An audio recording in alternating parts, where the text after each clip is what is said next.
Years of excruciating pain. The real answer gradually revealed. They found his body 5 days after he vanished. But the coroner said he'd only been dead for 36 hours. So where the hell was 17-year-old Kurt for those missing 3 days? This is the Kurt Sova case. And it's been haunting Ohio for 44 years. Here's what makes it so twisted. Kurt was the kind of kid every parent dreams of raising. Funny, athletic, never missed curfew, always called home if plans changed. In 17 years, he'd never broken his parents' trust, not once. October 23rd, 1981. That all changed.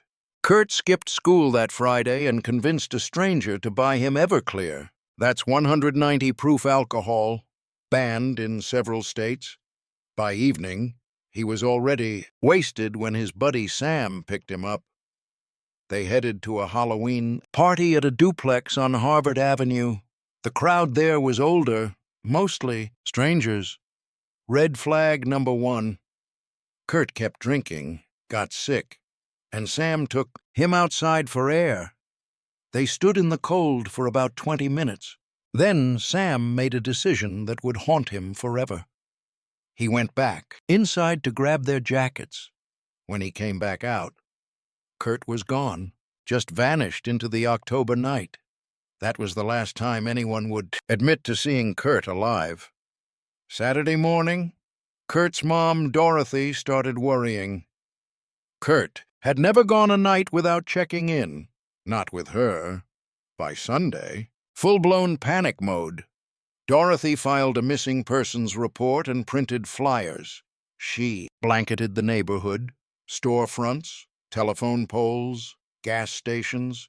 She heard about the Halloween party and drove straight there. The roommate who answered claimed there was no party, said she'd never seen Kurt before. But Dorothy didn't scare easy. She kept digging and found a pizza delivery driver who'd been there Friday night. Confronted with that, the woman finally cracked. Yeah, there was a party, and yeah, she'd seen Kurt. So why lie to a desperate mom, Kurt's dad? Ken went back to the duplex and asked to look around. They let him in because they'd already been caught lying. Ken found something chilling. Kurt's jacket inside the house. But before the family could dig deeper, the police chief shut them down, said if they came around again, it'd be considered harassment. Let that sink in for a second. Now here's where things get absolutely insane. Monday, October 26th, 3 days after Kurt disappeared, Kurt's friend David was driving through town when he spotted someone on the sidewalk. A kid who looked exactly like Kurt.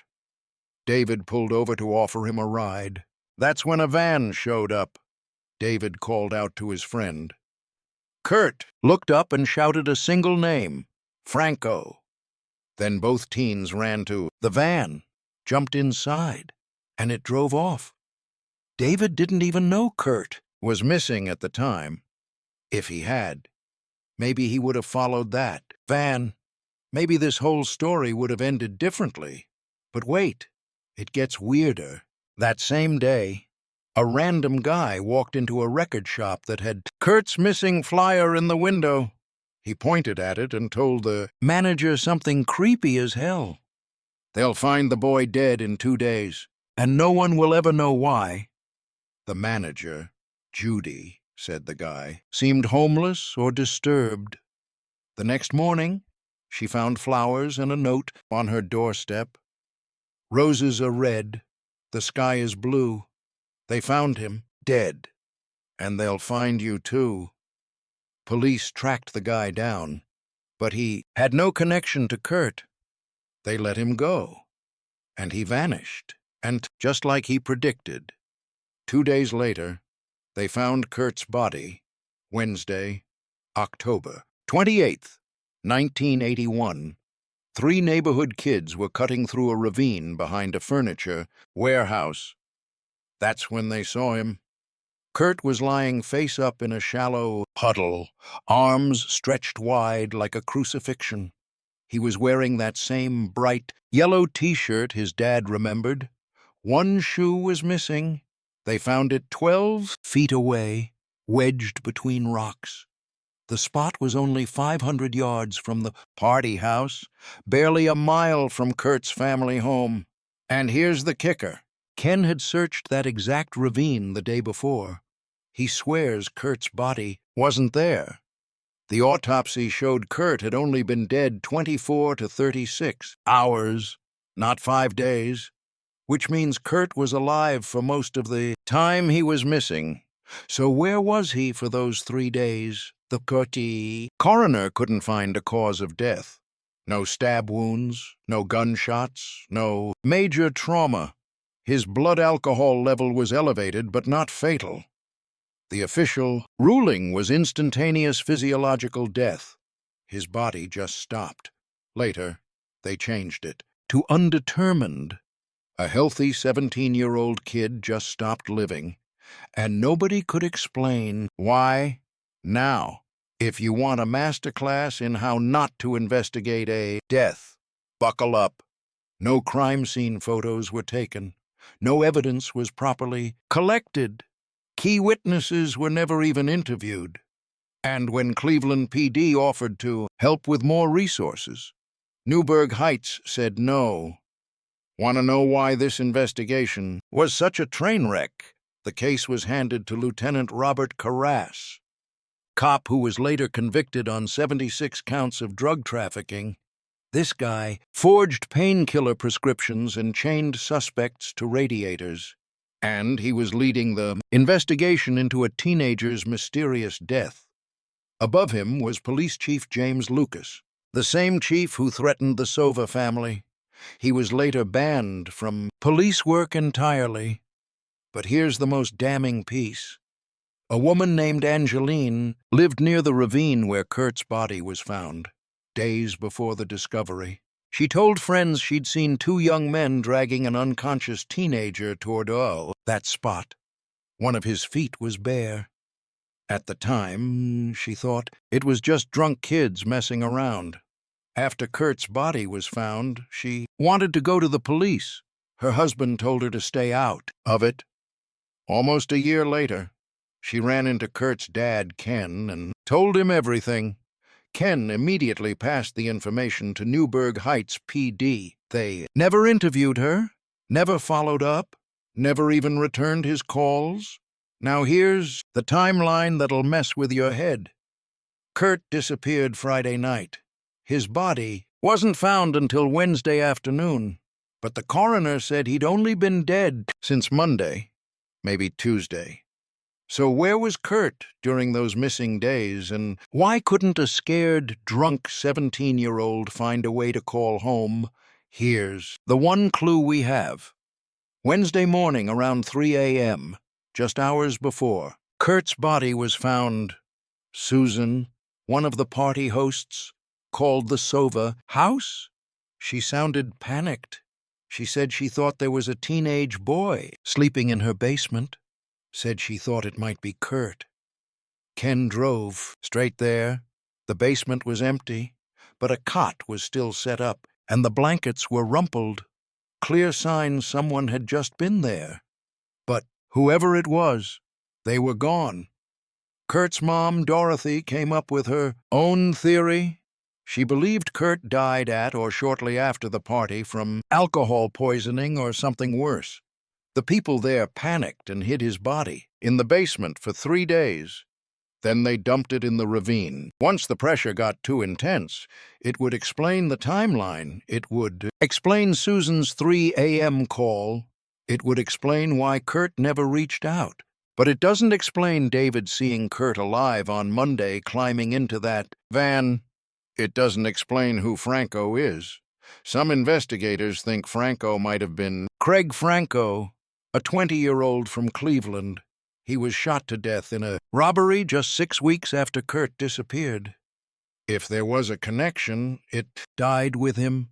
Or maybe David was wrong about what he saw. After more than 40 years, Even he admits he can't be 100% sure.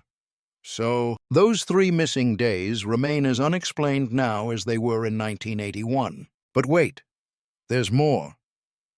3 months later, February 1st, 1982, another teenage boy was found dead in another ravine, just 2.5 miles from where Kurt's body was discovered. His name was Eugene Vett. He was only 13, and the similarities were impossible to ignore. Both boys vanished for several days before being found. Both were discovered in ravines, and both were missing. Their right shoes? Even stranger? Eugene and Kurt knew each other. They lived just a block apart in the exact same neighborhood. Eugene's autopsy listed cause of death as a fall into the ravine, but they couldn't determine if he slipped by accident or was pushed. Like Kurt's case, the investigation barely scratched the surface. So were the 2 deaths connected? Was someone targeting teenage boys in Newburgh Heights, Oregon? Was it just a haunting coincidence? Police treated Eugene's death as a separate incident. No effort was made to explore a connection. Both cases were quietly filed away and forgotten, but not by everyone. In December 2019, Newburgh Heights Police Chief John Majoy reopened Kurt's case. They partnered with Tiffin University's criminal justice program and used the meticulous notes Dorothy Sova kept all those years. In February 2020, the case was featured at CrimeCon in Chicago. Hundreds of amateur sleuths teamed up with professionals to dig through the details. Even actress Selena Gomez joined in, sorting through files and witness statements. For a moment, it felt like Kurt's story might finally get the ending his family waited decades for. But here's the hard truth. 40 years changes everything. Witnesses die or drift away. Memories fade. Physical evidence disappears. The teams chased every plausible lead and ruled out several old suspects, including Sam Carroll, the friend who'd been with Kurt that night.